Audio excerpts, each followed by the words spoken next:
Donetsk, le 2 décembre. Malgré un cessez-le-feu imposé le 5 septembre dernier, les combats se poursuivent.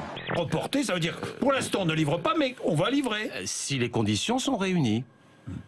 On pourrait ne jamais livrer ces bateaux. ne jamais livrer. Ce n'est plus notre problème. C'est une question de réputation pour la France. Ils doivent remplir leurs engagements d'après le contrat. Je plaide depuis longtemps en France pour l'approfondissement des relations entre la France et la Russie. Nous avons des choses à faire avec la Russie. Je trouve que quand même, c'est répondre quand même à une suspicion qui est inadmissible. Alors je vais le faire. Allez, banco. Et c'est pas moi qui vais en être la victime, ce sont les banques qui nous ont refusé. Aucune banque française n'accepte de prêter de l'argent au Front National. C'est ce qu'affirme Marine Le Pen. Et pour le prouver, elle a décidé de publier les lettres de refus de ces établissements bancaires. Les justifications diffèrent. BNP Paribas affirme ne pas pouvoir répondre à une telle demande en faveur d'un parti politique. Le CIC explique de son côté préférer s'en tenir à un principe de neutralité. Peut-être que ça s'explique par le fait que nous soyons extrêmement critiques, oui, vis-à-vis de la finance et de la grande banque. Que nous ne sommes pas effectivement à plat ventre, comme l'UMP et le PS, par leurs lois, par leurs propos et par leurs décisions concrètes devant la grande finance. Faute de prêts français, le Front National s'est donc tourné vers une banque russe pour obtenir les 9 millions d'euros demandés. Honnêtement, on n'y croit pas beaucoup, Florent Philippot. Croyez ce que vous voulez, peu importe. Mais la vérité, c'est celle-là. Et c'est pour ça que nous avons publié hier des courriers et nous avons sollicité beaucoup d'établissements bancaires en France et à l'étranger. Il se trouve que nous avons trouvé cette banque, qui est une banque privée, qui ne nous fait pas un cadeau, qui nous prête à 6%. Avez-vous accepté, sans hésiter, le financement de votre parti par une banque aux ordres du Kremlin? D'où vous savez que c'est une banque aux ordres du Kremlin? Jean-Christophe Cambadélis affirme Vladimir Poutine finance le Front National parce que vous êtes, dit-il, un pion dans sa stratégie pour faire éclater l'Europe.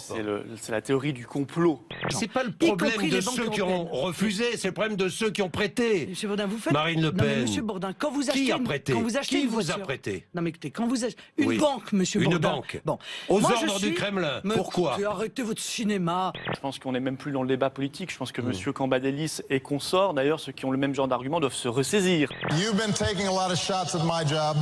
I decided I'm going to go ahead and take a shot at yours. How hard can this be? Confinement, privation de sommeil ou simulacre de noyade, le rapport de la commission sénatoriale américaine du renseignement dévoile les pratiques particulièrement inhumaines de la CIA pour interroger les suspects de terrorisme aux États-Unis. I'm just going to say whatever you were about to say.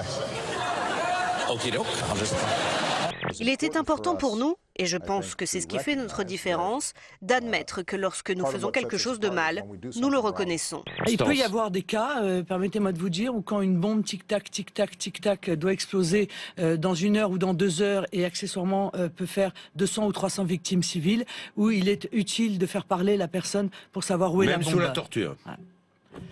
Avec les moyens qu'on peut. Have never cared for our president. The guy is so arrogant. I bet he talks about himself in the third person. Marine Le Pen, pas opposée à l'usage de la torture, hein? Alors, pour le prêt. Tel père, telle fille. Il semblerait que la banalisation de la torture soit dans les gènes de la famille Le Pen. Je crois qu'elle a réagi avec ce qu'elle est. La gégène, c'est dans les gènes des Le Pen. Je crois qu'il a été fait objectivement, de manière assez lamentable d'ailleurs, une interprétation malveillante et scandaleuse de mes propos. Moi, que les choses soient claires, je suis contre la torture. Putain, mate-moi ce morceau, quoi. C'est Marion Maréchal. Elle a un petit truc, tu vois. Ah, ça commence. Ah putain, je vois ça, moi j'ai envie de dire Marion Maréchal, me voilà, quoi. Noël Marion Maréchal Le Pen a déjà reçu le cadeau de son papy. Putain, ça monte là. Ça recommence. Ah putain, rien que son regard, c'est une invitation à la souillure, quoi. La visite officielle de François Hollande au Kazakhstan restera marquée par une image abondamment commentée sur les réseaux sociaux, souvent moquée. C'est terrible pour l'image de la France. Je sais, hein, j'ai pas une tête à chapeau. Du coup, j'ai l'air un peu idiot. Non, nous, c'est pas le chapeau qui nous choque. Le manteau? Et non plus. C'est simplement... Les bottes en peau de chameau? Ah, vous aviez des bottes aussi? Oui, et un pantalon moulant en peau de yak. La photo a immédiatement fait le tour du web, subissant tous les détournements les plus cruels souvent pour le chef de l'État. Le président apparaît un peu crispé dans cet habit traditionnel et aux côtés d'un dictateur. Il pille les ressources de son pays à son seul profit. La liberté de la presse est nulle et il a fait tuer son dernier opposant d'une balle dans la tête. Ah, vous m'avez fait peur, hein. Je pensais que j'allais encore passer pour un nigo avec ce chapeau. Je me suis rappelé tous les... Voilà. Ah mon Dieu! Chirac ou Mitterrand, qui eux aussi ont eu le droit à leur quart d'heure déguisé devant le monde entier, sauf qu'à l'époque, Twitter n'existait pas. Donc là, vous avez le cas. Je ne le mettrai pas. Décoller par cœur. Jean-Luc Mélenchon refait parler de lui avec un tweet coup de gueule destiné à Angela Merkel, écrit en allemand. Si je traduis, ça donne un ferme ta gueule, c'est distingué. L'eurodéputé du parti de gauche n'a pas digéré que la chancelière allemande juge les mesures économiques en France insuffisantes. Et ce crétin de Mélenchon qui lui dit ferme ta gueule, c'est honteux. Les socialistes sont vraiment au plus profond des abîmes de la honte. Ils sont choqués en Allemagne, mais ils n'ont encore rien vu parce que regardez ce qu'a posté Mélenchon cet après-midi sur son blog. Il parle d'une élue de droite, de la droite allemande, avec qui il débattait la semaine dernière sur France 2, et qu'il qualifie, je cite, de caricature de Bosch de bande dessinée. Il y a des socialistes qui veulent en découdre. Moi, je veux recoudre. Je suis là pour assumer ses responsabilités, oui, jusqu'à la fin du quinquennat. C'est ce que nous avons convenu avec le président de la République. Et Laurent Delahousse, je ne suis pas un déserteur. Donc plus de rumeurs à propos d'un éventuel départ de Manuel Valls et des éventuels successeurs. Les noms commençaient déjà à circuler. L'entretien avec Delahousse est achevé sur l'annonce du film du soir. On va le voir, La vérité si je mens. Ça me fait rire. Vous avez déjà vu un Premier ministre qui vient dire non, non, finalement, tactiquement, j'ai bien réfléchi, je m'en vais. Non mais c'est de la plaisanterie. Il a changé, Manuel Valls.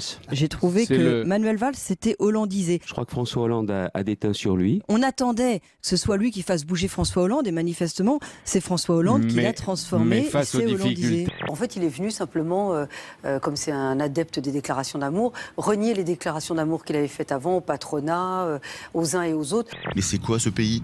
On n'a pas le droit de discuter? On n'a pas le droit d'apporter des propositions? Ça m'amuse beaucoup, si vous voulez. Je suis pas dans le politiquement correct. Et on veut me pasteuriser, me chloroformer, que je n'ise plus rien.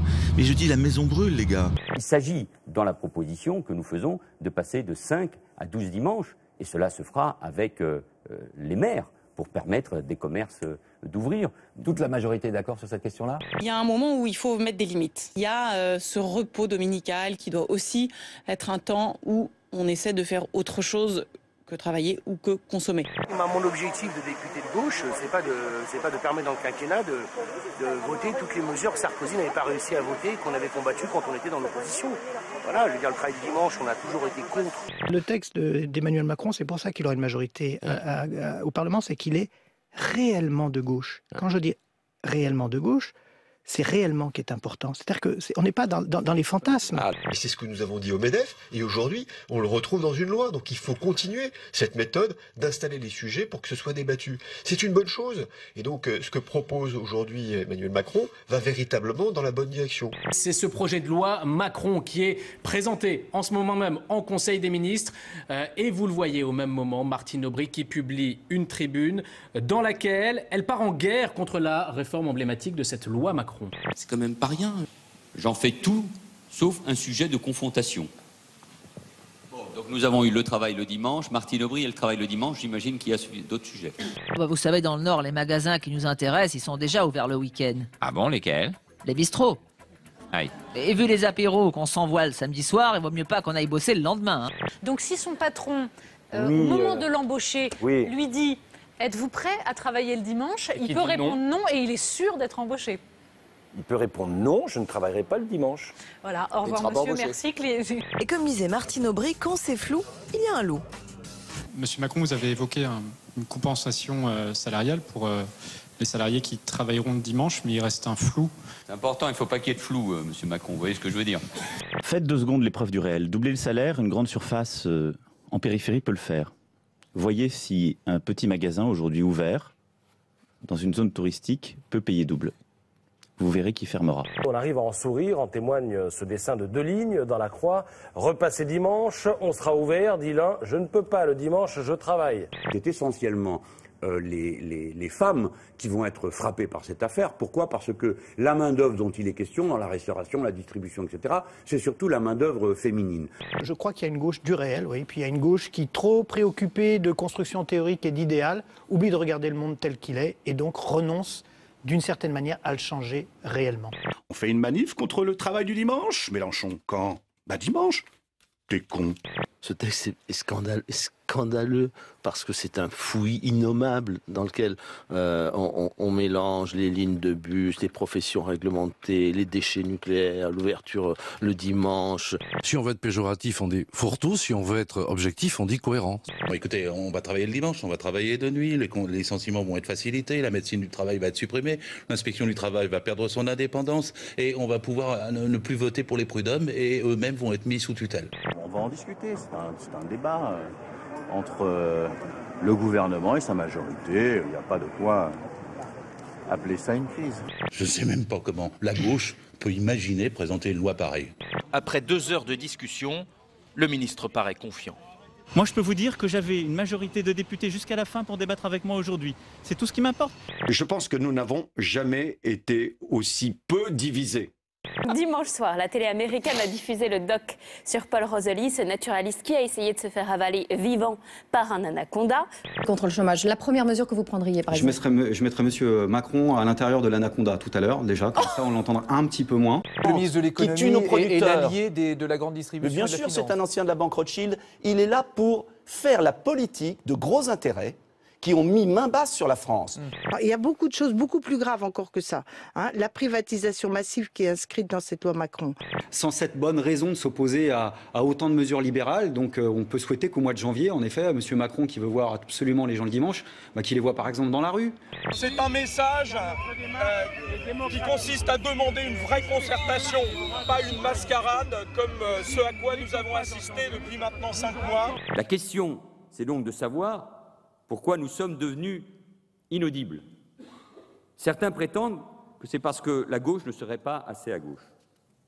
Mais alors comment expliquer que précisément la gauche de la gauche ait tant de mal en France à s'imposer dans les urnes et à faire entendre sa voix? Notre otage, Serge Lazarevitch, notre dernier otage, est libre. Je me fais votre interprète pour exprimer notre joie de le voir de nouveau bientôt parmi nous.